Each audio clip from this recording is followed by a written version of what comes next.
কিছু করা হবে, অনেক কিছু করা হবে, কিন্তু প্রতিশ্রুতির সার এলাকা হয়নি কোনো রকম সমস্যার কোনো সমাধান।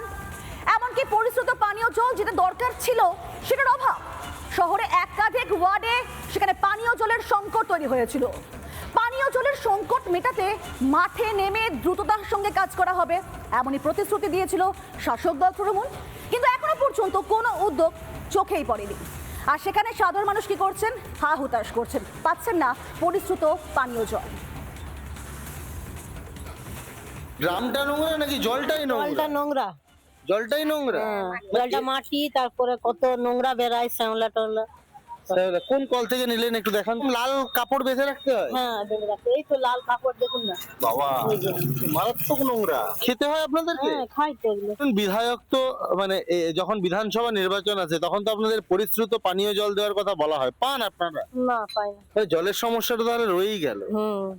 রয়ে গেছে। এই যে ড্রামটা ভর্তি করা হয়েছে, একদম দেখুন লাল ঘোলাটে একটা জল।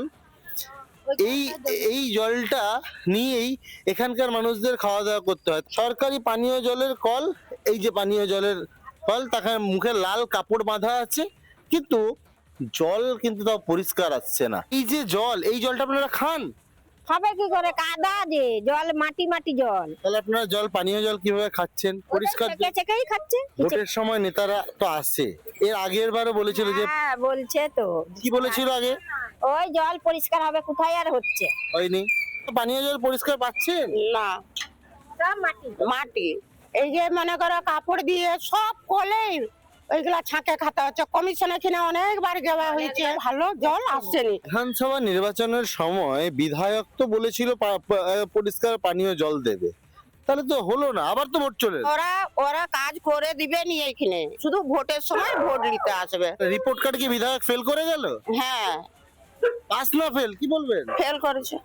ফেল করে পরিশ্রুত পানীয় জল দেওয়ার ক্ষেত্রে ফেল করেছে, আমি বলছি না, কিন্তু বলছেন এই ওয়ার্ডের মানুষেরা। তাহলে যানজটের সমস্যা বিধায়ক মেনে নিলেন, পানীয় জল মানুষ বলছে, তাহলে কাজটা কি হয়েছে? শুধুমাত্র কয়েকটা কমিউনিটি হল, এটাই কি, এই প্রত্যাশা নিয়েই কি মানুষ ভোট দেয়? প্রশ্নটা রয়েই গেল। মেদিনীপুর থেকে সুদীপ্ত দাস, রিপাবলিক বাংলা।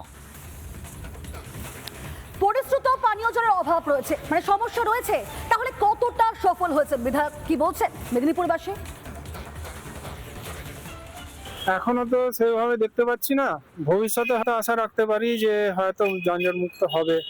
স্কুল বাজার যেতে সময়টা লাগছে না, লাগছে হচ্ছে স্কুল বাজারটা পেরোতে। কারণ দেখা যাচ্ছে যে স্কুল বাজারের হকারগুলোকে বারবার মানে ওখান থেকে উঠিয়ে দেওয়া সত্ত্বেও ওরা কিন্তু আবার ওখানেই এসে বসছে। আমার মনে হয় যে ওদের জন্য একটা আলাদা কিছু ব্যবস্থা করলে হয়তো স্কুল বাজারটা যানজট মুক্ত হবে, তাহলে তাদেরকে তুলে দিলেও আবার কিন্তু তারা এসে বসে যাচ্ছে। এত টোটো, রিক্সা, অটো, আর টোটোরা সবসময় স্টেশনের রাস্তার উপরে, দোকানদের উপরে জাম করে দাঁড়িয়ে থাকে। আমরা অনেকবার জানিয়েছি প্রশাসন, কিন্তু প্রশাসনে কোনো অ্যাকশন নেয়নি, কেউ কোনো অ্যাকশন নেয়নি। তারপরে আমাদের খুবই প্রবলেম হচ্ছে আমাদের স্টেশন সমস্ত ব্যবসা সমিতি এবং সাধারণ যারা রেলের যাত্রী, তারাও যাতায়াত করতে মসৃণভাবে পাচ্ছে না। এত টোটোর যানজট মেদিনীপুর শহরে। এটা একটা টোটোর একটা কোনো জায়গায় বাইরে একটা টাউনের একটা সাইড কোনো জায়গা থেকে টোটোর স্ট্যান্ড করে দিলে অনেক খুব ভালো হয়, তাহলে মেদিনীপুর শহরে যানজট থেকে অনেকটা মুক্ত হবে। শাসক দলের তরফ থেকে প্রতিশ্রুতি দেওয়া হয়েছিল শহরের বাইরে বাস টার্মিনাল করা হবে এবং যানজট রোখার জন্য যা যা ব্যবস্থা সবগুলো নেওয়া হবে। আদেও কিছু চোখে পড়েছে? সেভাবে কোনো ইমপ্রুভমেন্ট কিছু দেখতে পাচ্ছি না। প্রতিশ্রুতি তো ছিল যানজট মেটানো হবে, মিটলো না, মিটে নেই। কারণ হলো টোটো, অটো, যানজট সবসময় লেগেই থাকে। এই জায়গাটা তো সবসময় প্রায় যানজট, সব সময় যানজট থাকে এখানে। বাইপাসে কোনো রুট হয়নি এখনো যে টোটো বাইপাসে চলবে, কারণ সমস্যা হয়তো সমস্যা হয়, অনেক জাম হয়। গতবার তো হয়নি, এবারে হবে।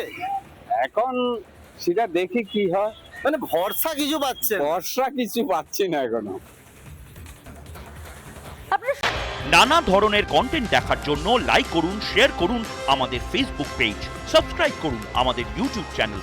পাশাপাশি অন্যান্য ব্রেকিং নিউজের জন্য অবশ্যই চোখ রাখুন রিপাবলিক বাংলায়।